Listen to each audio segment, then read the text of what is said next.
on est sur la chaîne d'Art Company, parce qu'aujourd'hui, il vient squatter le studio des tests de Cyril. Voilà, oui, je me présente directement comme ça, je suis pas sur ma chaîne, je lui hack sa chaîne.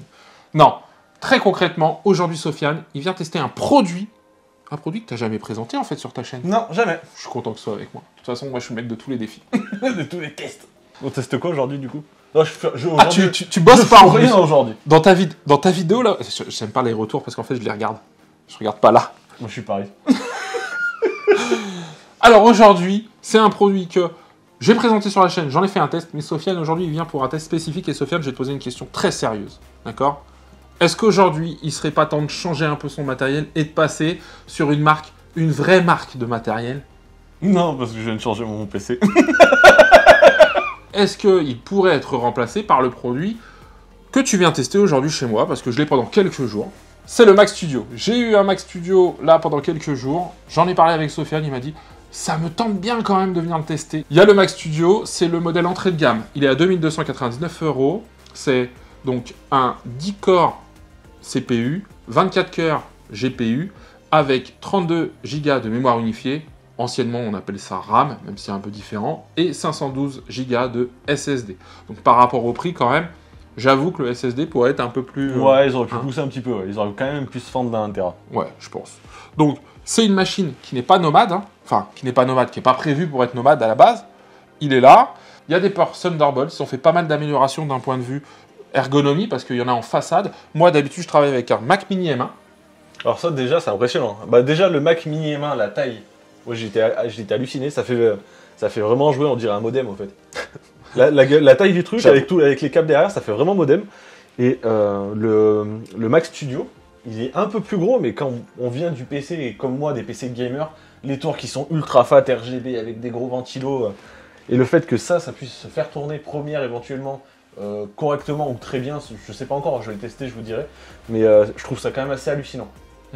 Ben moi, dans mon test, en fait, je compare le Mac Mini et le Mac Studio, hein, voir si on switch ou pas, les gains qu'on peut avoir. Là, aujourd'hui, c'est par rapport à la La première. vidéo, elle est juste là. J'étais pas prêt. Et donc, c'est vrai que si tu regardes bien l'encombrement du dessus, c'est le même. Ouais. Il n'est pas plus gros, il est plus haut, en fait. T'imagines, c'est 2-3 Mac Mini les uns au-dessus des autres. Ouais, ça doit être ça à peu près. Mais c'est pas plus que ça, en fait. Donc, moi, je l'ai testé. Je délivre pas parce que je veux vraiment que Sofiane découvre le truc. Alors moi, pour l'instant, ce que j'ai fait, c'est que j'ai ouvert mon projet. J'ai pris un projet un peu lourd, un projet qui fait aux alentours de 400 Go. J'ai pris mon projet Paris. Donc si vous n'avez pas vu la vidéo, allez la voir. Franchement, c'était un gros projet. On a ramé pour sortir des belles images. On est hyper fiers de ce qu'on a pu produire sur ce tournage. Donc n'hésitez pas à aller voir et jeter un œil et nous dire ce que vous en pensez. Donc j'ai ouvert le projet qui est plutôt fat. C'est ouvert plutôt bien, plutôt rapidement. J'ai pas encore fait le rendu, je vais voir avec vous, on va lancer le rendu de la totalité du projet qui fait 3 minutes 30 avec tout le sound design, toutes les couches de colorimétrie, tous les effets, etc. Donc on va déjà faire tout ça. Ce que je vais faire après, je vais essayer de faire une rotoscopie relativement rapidement, c'est quelque chose qui demande un petit peu de travail au pros. Ça, plus une colo sur une transition, et on va voir si sans proxy ça fonctionne ou pas, et on activera les proxys après pour voir la grosse différence. On va voir si le Mac Studio arrive à supporter ça sans trop de problèmes. Quand j'ai fait mes tests, c'était des tests hyper basiques. C'est-à-dire que je suis parti sur des choses que j'ai l'habitude d'utiliser. Donc moi, mes vidéos, elles font quelques gigas, pas plusieurs centaines de gigas. Je fais quasiment pas de colorimétrie, il y a quelques transitions, mais des trucs très très light. Et puis là, changer tout ça, c'est vraiment moi quelque chose qui m'intéresse parce que la vidéo, elle sera hyper complémentaire. Surtout pour toutes les personnes qui se posent la question, est-ce que je vais sur Mac? Alors c'est un autre environnement, bien évidemment, mais de se dire, est-ce que je pourrais retrouver mes repères aussi par rapport à ce que j'ai habituellement, tu vois? Et est-ce que je gagnerais? Ou est-ce que un PC, voilà, ici, c'est intéressant, en tout cas pour moi, je trouve, de comparer. On va pas matcher dans la même catégorie. Moi, j'ai un PC portable. Ça, c'est un ordinateur fixe. Donc ça va pas forcément matcher exactement, donc il va y avoir l'encombrement qui va différer. Mais on va voir purement en termes de performance. Mon PC, il vaut à peu près 1800-2000 €. Voilà, donc c'est à peu près la même gamme de prix. On va voir en termes de performance que ça donne. On reçoit le Mac Studio comme ça. Hein, c'est-à-dire que, et là Sofiane il a raison d'insister, hein, si on a déjà un écran, c'est mieux, mais on le reçoit sans clavier ni souris. Hein. On a juste un câble d'alimentation. On n'a pas beaucoup d'accessoires avec celui-là. Hein. Ce qui est bien, moi je trouve, c'est que ça laisse le choix, même si on aurait aimé que ce soit inclus dans le prix. Ouais, après c'est toujours pareil, c'est le prix Apple. C'est quand même relativement cher Mais on paye aussi de manière générale la constance, le fait que ça vieillit pas trop Apple. On peut garder du matériel Apple quand même plusieurs années, dizaines d'années. Moi je connais des mecs qui ont des PC, des Mac plutôt, qui ont 15 ans et qui marchent bien. Bah, moi j'ai un iMac de 2009. Ouais, et ça marche. Bah, je pourrais faire encore mon montage dessus. Après, il mettrait beaucoup plus de temps. Les ventilos, on les entendrait. J'ai un MacBook Pro de 2015, donc ça fait 7 ans. Et je fais des choses encore dessus. Et je peux faire mon montage. C'est juste que les ventilos, c'est dans tous les sens. Et derrière, il va prendre plus de temps. Quoi. Ouais, mais un PC qui a 10 ans, c'est compliqué des fois. Enfin, pas des fois, c'est la plupart du temps. Un PC qui a 10 ans, c'est complexe, quoi. Bon, on attaque ? Allez, c'est à toi maintenant. Allez, on est parti pour les tests. Let's go. Allez, on est parti, on est sur le setup, donc on va commencer par faire un rendu global, voir un peu le temps que ça prend. Tac, rendu de l'entrée à la sortie. Alors là, le projet est lourd, il y a pas mal de points rouges, il y a pas mal de bandes, donc il y a quand même pas mal de choses à rendre. Il a 3500 images à peu près, donc normalement c'est quelque chose qui prend quand même plusieurs minutes, en tout cas pour mon PC. C'est pas un PC fixe, encore une fois, c'est un PC portable. Faut voir un petit peu ce que ça donne. Là, il estime, il a une, je pense qu'on va monter à une 30. Franchement, jusqu'à là, c'est plutôt correct. On va passer sur les zones rouges. Ça risque de prendre un peu plus de temps. Je trouve qu'il fait pas de bruit. Alors, on va voir une fois que la rotoscopie sera faite et qu'on va retravailler un peu plus dans le dur. Là, je crois que j'ai zéro proxy d'activer, donc on va essayer de bosser normal, sans allègement. Je suis en 1,5, je vais essayer de passer en intégrale. On va le mettre à fond, on va vraiment lui en mettre plein sa tête, on va voir ce que ça donne. Et Cyril qui est en sueur derrière, il dit non, il va me cramer. Alors pour ce qui est du rendu, franchement il est très bon. Là on tourne depuis à peu près 2 minutes. D'ailleurs 1 minute 15, 1 minute 30 pour faire un rendu global d'une timeline qui fait 3,30 avec, comme vous le voyez, pas mal de choses, pas mal d'imbrications, pas mal d'effets. Il y a tout le sound design en dessous, enfin... Ouais, franchement ça envoie. Franchement c'est plutôt très efficace là-dessus. Je suis franchement agréablement surpris. J'ai des problèmes au niveau des commandes. Alors du coup, je vais essayer de retrouver ma rotoscopie. Elle est, c'est celle-là. Tac. Tac. Alors ce que je vais la refaire. Donc je vais ressortir ces plans. Celui-là qui part en rotoscopie avec le poteau. C'est quoi une rotoscopie? Alors une rotoscopie, c'est... on a un premier plan qui passe. Et là, on va voir, tac, il y a un poteau qui va passer devant, effacer la première image et faire ressortir la deuxième. Alors là, on a 2 techniques pour la faire. Soit au tournage, on a pensé à faire la rotoscopie et du coup, on pense à démarrer son plan en dehors d'un élément du premier plan, tac. Puis, on va passer dedans pour que ça couvre entièrement l'image de haut en bas et le traverser. Et donc, ça va nous permettre de détourer une partie et du coup, de switcher d'une image à l'autre, comme ce qui se passe là. Donc là, on a la rotoscopie entre la fontaine, le poteau qui va passer, tac, et la pyramide du Louvre, c'est ça une rotoscopie. Soit on a l'élément au tournage, soit on rajoute un poteau ou un élément X ou Y en post-traitement qui va cacher la transition. Merci, ça fait plaisir. Donc ce qu'on va faire, c'est que là, je vais ressortir ma... tac, on va voir. Et la fontaine... Ah, je suis tout perdu. C'est l'enfer. Ah, c'est pas tes réglages, hein, à la décharge de Sofiane, mais la magie du montage va opérer. Tac, alors, là en gros ça va être relativement simple, ça va être un peu long. On va l'accélérer le passage parce que ça va être un peu relou. Je vais prendre cette partie-là et je vais l'animer. Là vous voyez, il est déjà fait. On voit que le poteau, tout le côté là, il a été détouré, toute la partie noire, une partie transparente. Si je mets en dessous de ça, tac, ma fontaine, on voit que ça passe dessus. Donc là je vais juste enlever mon effet, le recommencer et voir si ça rame ou pas. Tac, là on a ma session de base, tac. On va dans montage, option d'effet, tac. Et donc ma rotoscopie doit être quelque part par là dans opacité, hop. Et on voit tous les éléments ici, ici, c'est chaque élément, chaque trajectoire de mon masque. Donc à chaque fois j'ai fait mon masque ici. Hop, et on voit à chaque fois qu'on avance d'une image clé, j'ai décalé tout mon masque pour effacer cette partie. Donc là on voit bien, il y a le poteau avec l'image de fond normal. Ça c'est l'image de base. Tac, le poteau qui passe devant. Et voilà, c'est juste, il y a le shake pour donner cet effet quand on passe derrière la rotoscopie un peu particulière sur la pyramide. Et ben là on va prendre image par image.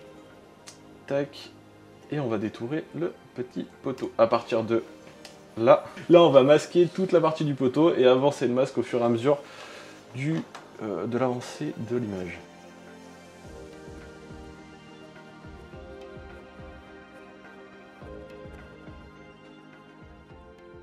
La rotoscopie est pas folle, mais le traitement de l'ordi est plutôt bon.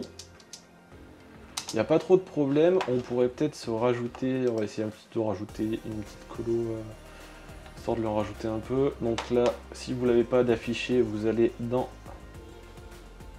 Ok. Couleur, lumétrie, ici. Et ben franchement c'est pas mal. Qu'est-ce qu'on pourrait lui faire pour lui faire un peu plus du mal? On va lui mettre une stabilisation. En général ils aiment pas trop. Stabilisation, hop. Notez qui veut faire mal à un Mac. Les Apple fanboys, mettez dans les commentaires que c'est un pourri de faire ça. Alors. Ça il a pas l'air d'aimer mais genre pas du tout. Donc j'ai lancé la stab elle... Ouais, la stab elle est très très lente. Ça normalement, il n'y a pas grand chose à faire. Hein.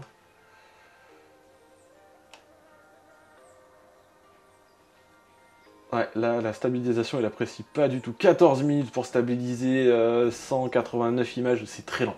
C'est très très lent. Mais là vraiment 189 images, 16 minutes pour stabiliser, c'est... Ah, c'est trop long. Ouais, c'est bizarre. Hein. Non mais c'est bien, tu vois, de regarder, tu vois, de pousser un peu, parce qu'il y a des trucs, comme tu dis, c'est bien. Il y a des trucs qui sont moins bien, donc c'est bien de le dire, je pense, tu vois, pour ceux qui voudraient s'équiper, qui voudraient monter. C'est peut-être... Alors, pour ceux qui auraient des produits Apple de ce type, et qui essayent, qu'eux nous fassent dans les commentaires un retour sur comment, si ça stabilise et ça prend autant de temps, voilà, tu vois, ça peut être un échange un peu sympa. Alors ça, ce qui peut ouais, vraiment, si vous travaillez Corona et que vous faites que ça, bah la stab, vous n'en avez pas besoin. Moi, je travaille beaucoup à la main, honnêtement, je travaille beaucoup à main levée, et du coup, là, c'est chiant, vraiment. Moi, mon PC, pour un plan comme ça, selon si j'ai bossé 3 heures dessus et qu'il a commencé à chauffer ou pas, il va mettre entre, j'en sais rien, entre 30 secondes et 2-3 minutes, à peu près. Là, il annonce, ouais, il est à 25% et ça fait déjà un moment que c'est lancé, quoi. Il annonce encore 8 minutes de stabilisation pour un plan. Sinon, pour le montage basique, enfin basique, même pour les masques et tout, franchement, ça marche bien. C'est vraiment, je suis surpris que justement cette partie-là galère autant, quoi. Il nous reste encore 5 minutes à faire. Bon, café. De ouf. T'en vas? Ouais. Petit café, on revient quand c'est fini. Alors, on est reparti. Il a mis un petit quart d'heure. Il a mis un petit quart d'heure à mettre 189 images. Ouais. C'est pas ouf. C'est pas ouf. La stab est plutôt propre, elle est plutôt bien faite. En même temps, il a pris son temps, donc j'espère que c'est bien fait. Mais ça, c'est plus le logiciel qu'au matériel. Ouais. Donc, qu'elle soit propre, tu vois. Ouais. Non, c'était une petite plaisanterie, mais... Parce qu'on aime Adobe. Si vous voulez sponsoriser la chaîne, merci. Franchement, allez, c'est cool, tu me tends une perche. Du coup, je lance le rendu vite fait, comme ça, regarde. Les rendus, ça marche fort, hein. Regardez, il a mis quelques secondes à faire le rendu. Alors qu'il y a le même nombre d'images.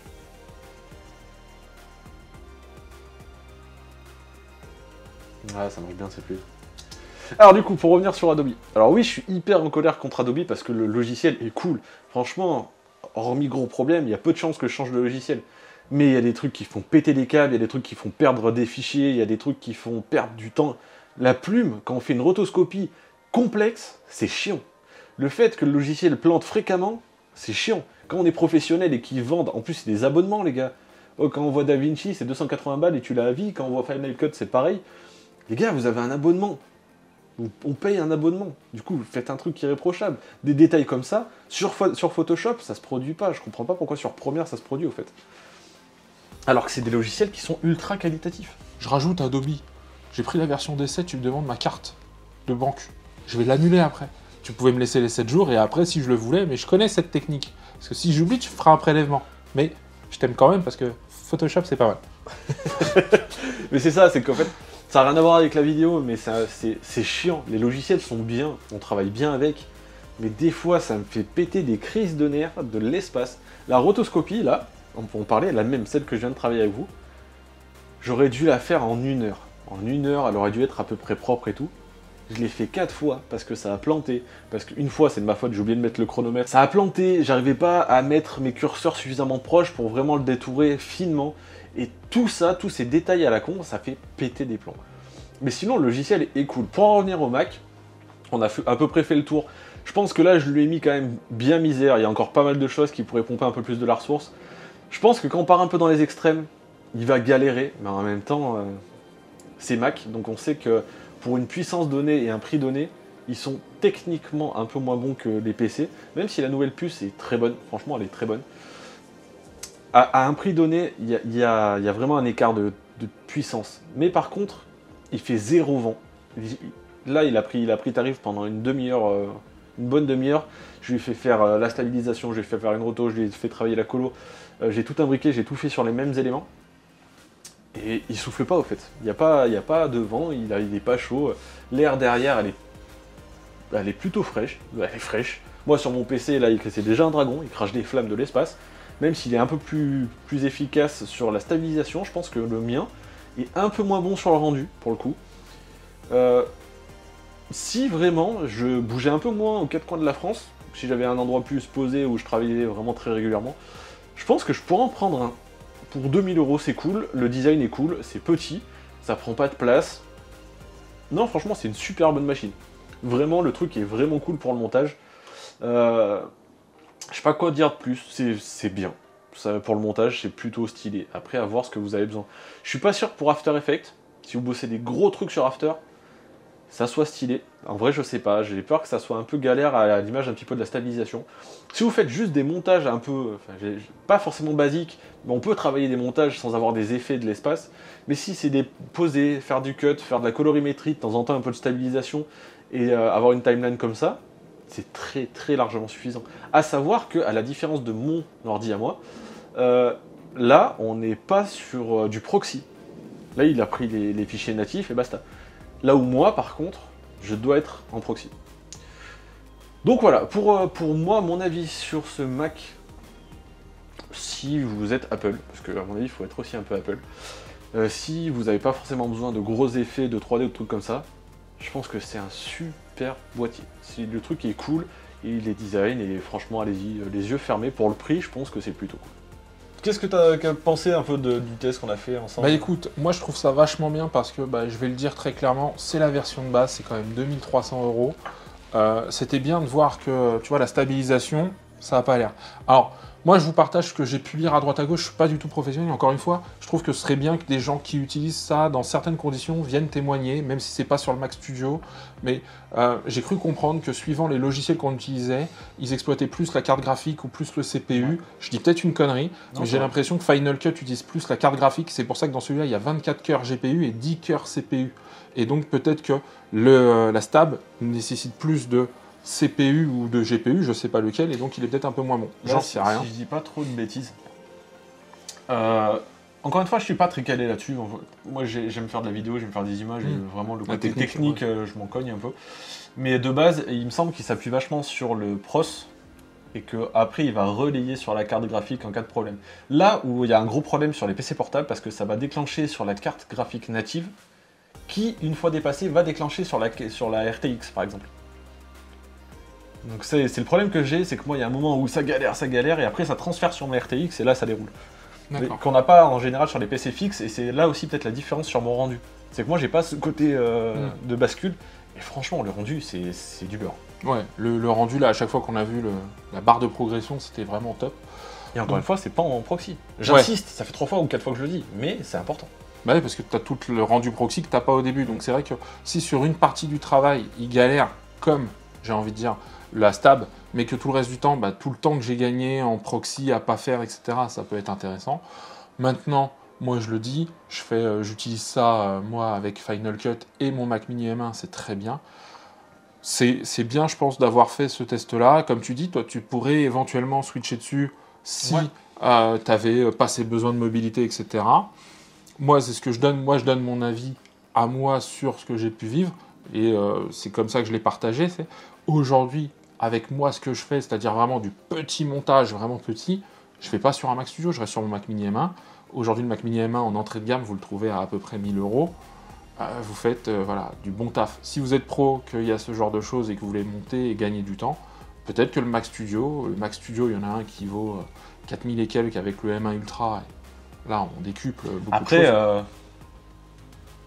t'as fait une vidéo. Allez voir la vidéo, les gars. Voilà. Après, je laisse la parole de fin à Sofiane, mais moi je trouvais sympa d'avoir ça sur sa chaîne parce qu'il fait beaucoup de choses sur la vidéo, la photo, et de se dire, il y a des moments où on peut switcher sur un appareil qui va nous faire gagner du temps, qui va nous apporter plus de choses.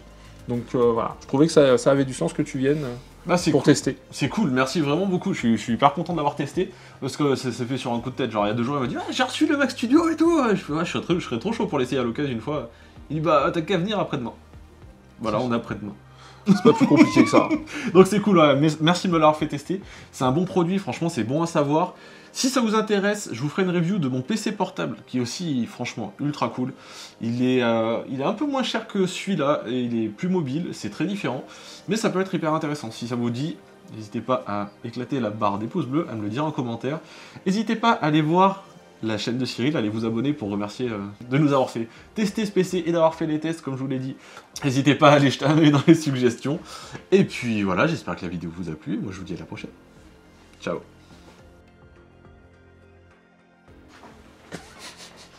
Faut pas commencer comme ça. What the... Le mec c'est un mignon qui marche.